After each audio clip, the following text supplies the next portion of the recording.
כמו למשל מלך המפרנס את חילו ואת עבדיו, וכן שרי צבא ויועצי המלך ומושלב מחוז, אשר סביבם מסתופפים עבדיהם ושנשיהם ופקידיהם, נשיהם קרוביהם. אז comme le roi qui nourrit, qui est Mefarnes, qui donne la parnassa à tous ses serviteurs, à tous ceux qui l'entourent.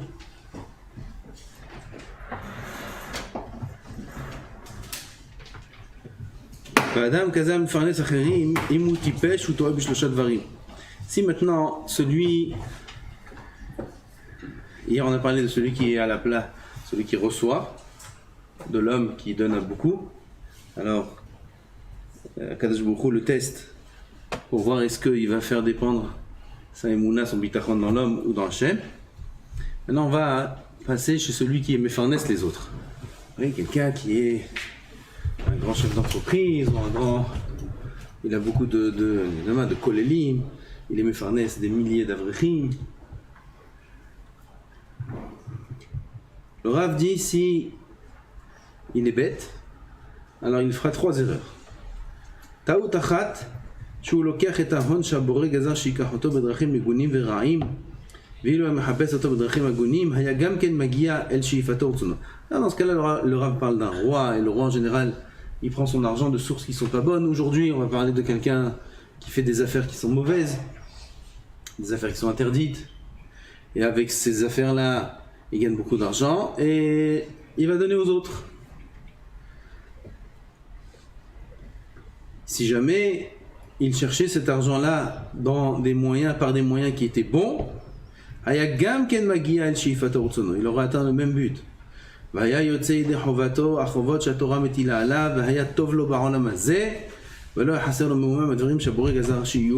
n'aurait rien manqué. Un homme cherche des raccourcis, des moyens qui ne sont pas permis par la Torah.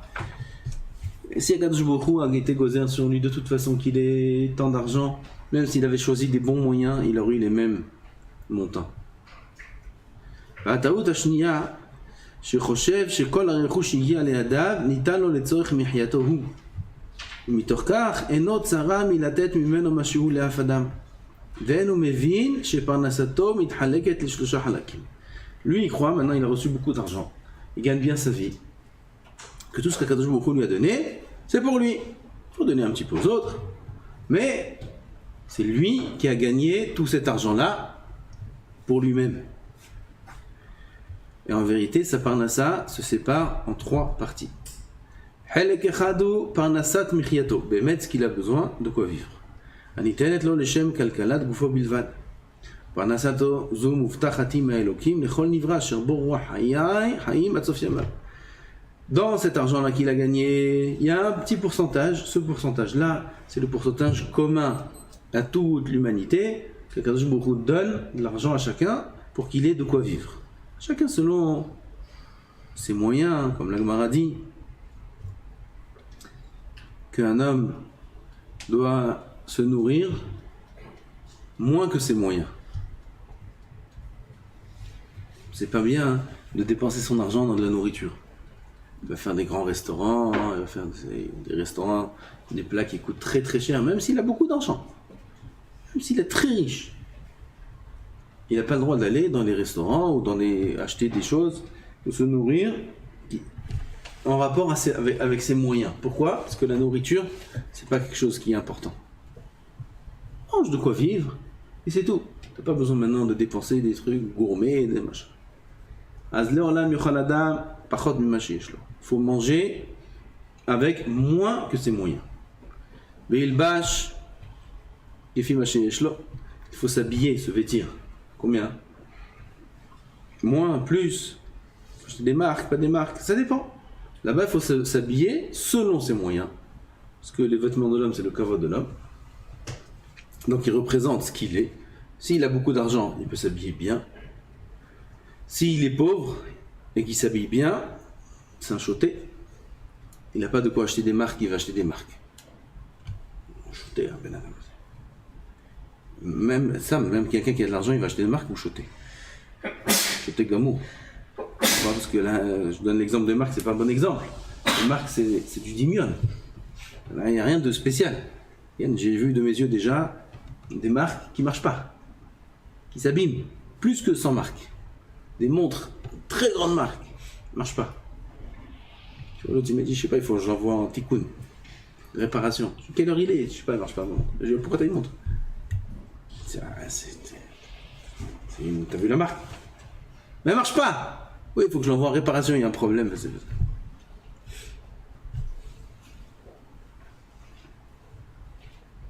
Je me dis comment ils appellent les montres.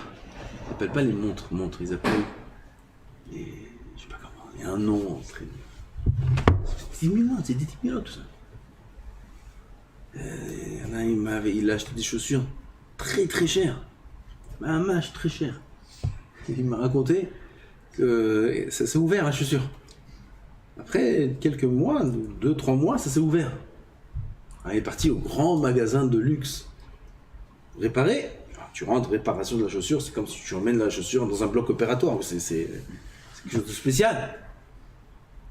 Il m'a dit le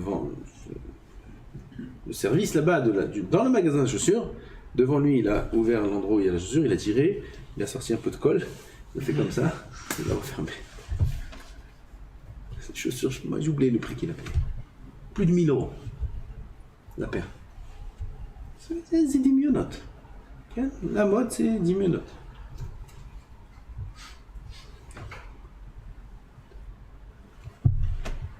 Prendre. Mode, c'est Edom. On a dit déjà, c'est Esav. Edom, c'est les lettres mode. Edom. M-O-D-E-M. Edom. Dans l'autre sens. Edom. D'accord, Esav. En italien, mina Adom ha-Adom azé. Dimionote, donne-moi du rouge. Donne-moi ce rouge, donne-moi du rouge. Ah, rouge, c'est des lentilles. Ah, dimionote. Alors, on ne parle pas de dimionote ici. On parle de... Non, il veut acheter, vraiment, il y a des costumes, c'est vraiment de la qualité. Ça coûte cher parce que c'est vraiment de la qualité. Une paire de chaussures comme ça, un costume comme ça tient mais même beaucoup d'années. Ça, s'il a les moyens, qu'il achète. Et Yichabed et Tishto, Yoter Mimashi. Sa femme, par contre, il faut la respecter plus que ses moyens. On a demandé une fois comment je peux donner plus que ce que j'ai. Ça marche pas. Je peux donner ce que j'ai. Comment je peux donner plus que ce que j'ai? Oui, si on prend les choses au sens simple, donne plus que ce que tu as. C'est une grande couchia, ça veut rien dire. La réponse est, on a dit que le Sechot Moussar dit Saïnian de Emouna. Pourquoi la Gemara a dit, pourquoi il faut donner à sa femme plus que ce que tu as? Parce que la femme est dépendante de toi. Les enfants dépendent de la femme. La femme dépend du mari, et le mari dépend de Mishama Vayaolam, d'Akadosh Baruch Hu. Et puisque la femme est dépendante du mari, donc elle a toute sa Emouna dans le mari, et puisqu'il y a la Emouna dans la chose, alors la Metsiout, la réalité est qu'il y a la chance. Donc quand on te dit donne plus que ce que tu as, c'est pas que tu as pas, tu as. Ah, tu vois pas dans les comptes, tu as. Regarde, donne, tu verras, ça marche.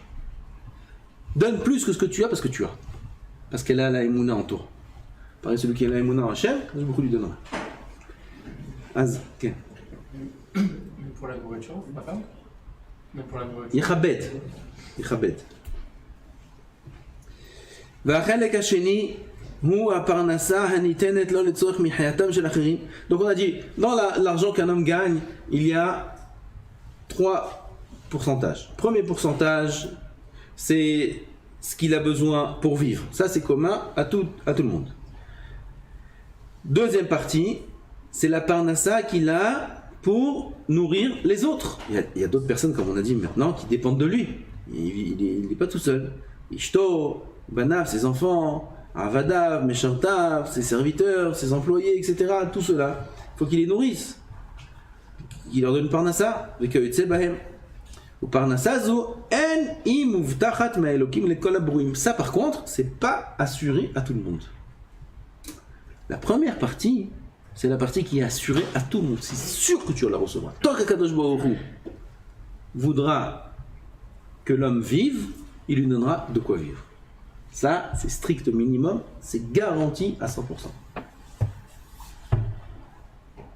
Deuxième partie, c'est maintenant recevoir de quoi donner aux autres. Ça, c'est pas garanti. ופרנסה זו אינה מובטחת מהאלוקים לכל הברואים והיא ניתנת רק ליחידי סגולה כשיש סיבות מיוחדות לכך. Quand Akadosh Baruch Hu verra qu'il y a des raisons spécifiques pour que cet homme-là, ce soit lui qui finance les autres, alors il le fera. Aglouyot et Yudot Hashem Yitbarach qui sont dévoilés que devant Hashem. Bon, nous on ne peut pas comprendre. Pourquoi lui comme ça et l'autre autrement, on ne sait pas. Parnassa Zoui Araït, elle est éphémère, c'est-à-dire cette Parnassa, parfois elle existe, parfois elle arrive, parfois non.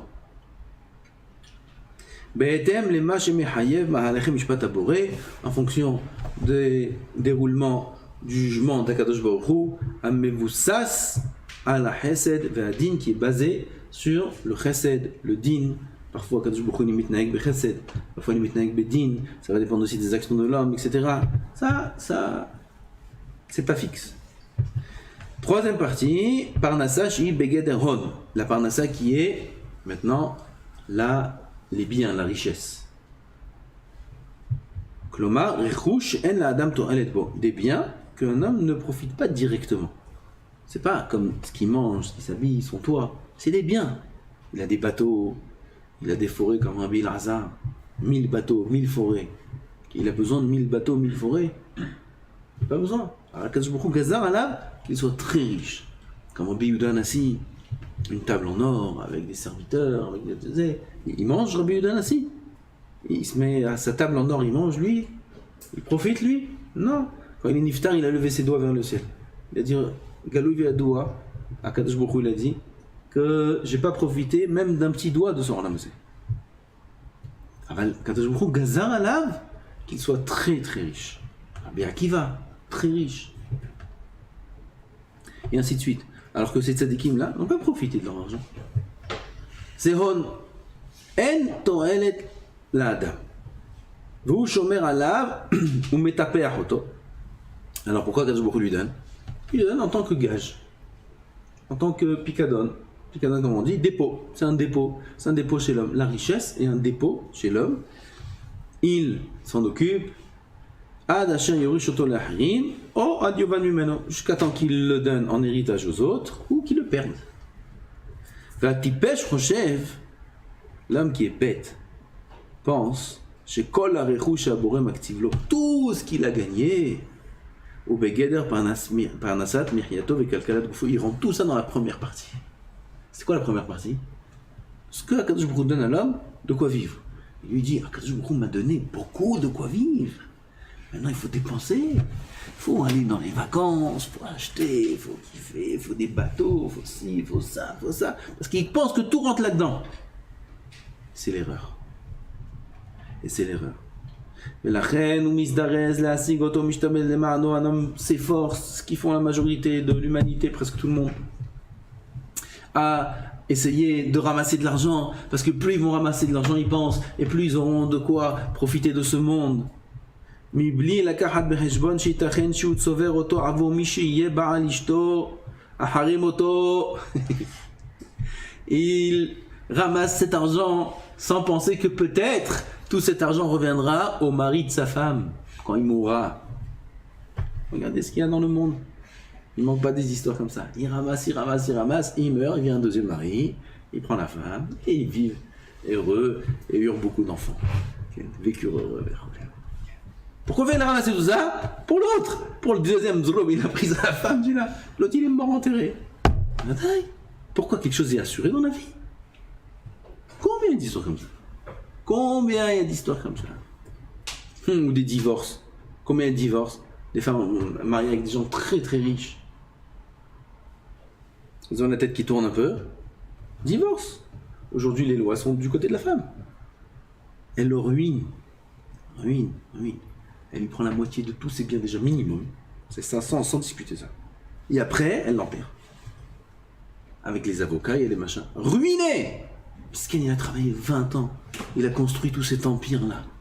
20 ans! Des biens, des affaires, des trucs, des va-et-vient en Chine, au Japon. Il est parti là, il est parti là, il a travaillé, il a construit! De ses propres mains, il a construit. Pour qu'elle vienne, celle-là, Elle lui fasse un coup pareil, elle lui a tout pris. Ça, il y en a dans la rue, dehors, à l'appel, des histoires comme ça, à l'appel. Misken, lui, il a travaillé dur. Mais Fatah, tu pêches. Il n'a pas compris que ce qu'Akadosh Baruch Hu lui donne, c'est pas pour sa michia, c'est pas pour lui. C'est la troisième partie de son argent. Ou avant Michi Harogoto, ou avant son Oagadol Beyoter, peu importe, un homme peut ramasser ses biens et des sous dans un but qui n'est même pas le sien. Il va même pas en profiter de cet argent-là. והטעות השלישית היא שהוא אמנם מוסר לכל המסתופפים סביבו את הפרנסה השייכת להם כפי מה שהבורא הקציב להם על ידו. אבל הוא מזכיר להם את הטובה שהוא עושה. Alors maintenant, lui, cet homme-là, on a dit, il a beaucoup d'argent, il y a énormément de personnes sous lui qui dépendent de lui, il les nourrit, il leur donne, etc. Et il attend en retour une reconnaissance. Et ça, c'est la troisième erreur. Pourquoi? Parce que c'est pas lui qui donne. Et là, Kadosh Baruch Hu l'a choisi à lui pour être le moyen de leur transmettre ce que de toute façon, à Kadosh Baruch Hu Gazar qu'ils reçoivent. Et lui, il attend en retour une tova. Il dit, regardez, voilà, j'ai fait, je donne, etc. Comme si c'est lui qui leur a donné. Comme si il a fait une bonté avec eux, comme si il a fait du bien avec eux. Voilà, lui, je lui ai rajouté un bonus, hein. Et lui, je lui ai rajouté ça, et lui, ça. T'as rien rajouté du tout. Élaborant en l'âme, a donné à cette personne-là ce qui lui revenait de toute façon par sa xéra, itbarach, avant qu'il naisse cet homme. Alors lui, il veut qu'on le remercie. Mais qu'on lui donne des compliments. Qu'est-ce qu'on aurait fait sans vous, monsieur un tel? Il veut maintenant en retour qu'on le serve, etc. Il a de l'orgueil. Il devient orgueilleux. Cet homme-là, il perd tout son âme part. Il ne remercie pas Hachem que c'est lui qui a été choisi d'être le shaliach, de faire du bien aux autres. Lui, il croit que s'il n'avait pas donné, alors cet argent-là serait resté chez lui. C'est faux. C'est l'anachon. Si ce n'était pas lui, alors ils n'auraient pas eu de quoi vivre. Mais Tipesh c'est ou un misken. Ce Tipesh là, c'est lui le misken. C'est pas ceux qui dépendent de lui les miskenim. Il dit Chobot Alvavot, c'est lui le misken, le grand misken. C'est pour ça l'épreuve de la richesse, elle est très très dangereuse. Aujourd'hui, il y en a un une bracha. Kodara fait une bracha que je gagne $1 million. Comme ça, il m'a dit. Il y en a plein qui demandent des brachas comme ça. $1 million. Je vais. Putain, qui a dit que c'est une bracha? C'est une klala, peut-être. Une klala. Peut-être ce $1 million là, il l'envoie directement au Guéna. Directement, avec toutes ces gavas là. S'il n'a pas des bonnes midotes, s'il n'a pas travaillé son bitachon, sa émouna très très fort, s'il n'a pas passé beaucoup de temps dans la pauvreté, à savoir et à s'éduquer que Akadosh Baruch Hu, c'est lui qui est Mefarnes. S'il n'a pas étudié beaucoup de livres de Moussa pour avoir de l'achna'a, de la soumission à Hachem, pour avoir de la hanava, pour supporter les uns et les autres, pour être agréable avec son entourage, quand il n'a pas d'argent, s'il n'a pas travaillé beaucoup d'années sur ça, et il reçoit de l'argent, il est fini, il est fini. Tout de suite la gava, tout de suite les ta'avot, tout de suite les plaisirs, tout de suite, il a matin, il veut 400, il a 400, il veut 800, etc. Il rentre dans un système, un tourbillon, il se fait engloutir en 2 secondes. Il est fini celui-là. Comme tous les gens qui deviennent riches rapidement, regardez comment ils sont. Il y a 2 sortes de riches. Il y a les riches qui étaient pauvres, qui sont devenus riches. Et il y a les riches de famille en famille. Quelle différence énorme il y a entre les deux. Les gens qui sont très très riches, mais d'héritage, de famille en famille, c'est 4 générations, 5 générations de fortune. C'est des gens très simples. Très simples. Ils sont soumis, ils sont gentils, ils sont agréables. Ils montrent pas leur richesse. Par contre, tu as ceux qui étaient pauvres, Il vient de Barbès, il a grandi à Barbès, il a fait des affaires celui-là, putain, c'est devenu un riche. Tout d'un coup, tu vois la Lamborghini, tu vois le truc. Macara celui-là. Ah, il peut pas, il est obligé. Là, tu vois celui-là, il a le nez haut, il a. Ça sent mauvais. La gava. Ça sent la gava, plein de gava. Pourquoi il est plus riche que l'autre? L'autre, il est plus riche que toi. Il est plus riche que toi, il est simple. Quelle différence? Non, celui-là, il a grandi riche. Celui-là, il est devenu riche. Alors, celui qui est devenu riche, il n'a pas travaillé ses midotes. Celui qui a toujours été riche, il a grandi dans ça. Alors, c'est un mode de vie. C'est un mode de vie, il y a la simplicité. C'est pour ça que la richesse, c'est loin d'être une bracha. Très loin d'être une bracha. Ça peut être la plus grande klala pour l'homme d'être riche. C'est pour ça que je ne lui ai pas fait la bracha. Je lui ai dit, Ihaton, que tu gagnes $1 million de simcha. Comme ça, je lui ai dit. Il faut lui demander, il était là. $1 million de simcha que tu gagnes. Parce que c'est ça la grande richesse. Il y a une plus grande richesse que ça. Maintenant, cette simcha là, tu peux l'avoir avec l'argent, sans argent, avec peu importe, dans n'importe quelle condition de la vie. Si un homme il est sa mère, c'est lui le plus grand riche. Ezo Hachir, sa mère, celui qui est sa mère dans ce qu'il a, c'est lui l'homme le plus riche du monde. Et c'est ça la plus grande bracha du monde. On ne parle pas en quantité. Il faut être sa mère. Celui qui a la simcha, c'est lui qui a toute la richesse du monde. Oh, Amen.